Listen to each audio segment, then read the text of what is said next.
Kita ke informasi selanjutnya, Saudara. Ganjar Pranowo menanggapi hasil survei dirinya yang menurun jika head-to-head dengan Prabowo. Menurut Ganjar, pergerakan survei hingga saat ini masih dinamis. Hasil survei yang menunjukkan bahwa Ganjar menurun sebelumnya dirilis oleh LSI Denny JA lewat akun YouTube-nya. Nama Ganjar Pranowo berada di bawah Prabowo Subianto dalam survei elektabilitas Capres 2024. Atas hasil ini, Ganjar pun merespon biasa saja. Pasalnya menurut Ganjar, pergerakan survei hingga saat ini masih dinamis.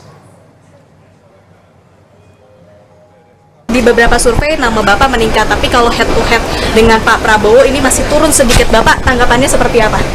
Biasa aja, semua masih dinamis. Ada strategi-strategi khusus kah, Pak? Masa strategi sama mungkin?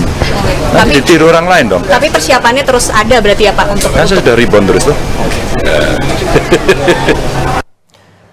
Lingkaran Survei Indonesia Denny JA merilis hasil survei elektabilitas 3 Baca Pres 2024. Hasilnya, Baca Pres Prabowo memperoleh 39,8% suara, sedangkan Ganjar mendapat 37,9% suara.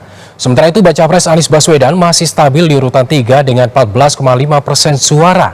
Sementara itu, ada sekitar 7,8% responden yang tidak memilih ataupun tidak tahu. Survei LSI Denny JA dilakukan selama periode 4 sampai 12 September 2023 melibatkan 1.200 responden dengan metode multistage, random sampling, dan teknik pengumpulan data melalui wawancara tatap muka serta menggunakan kuesioner.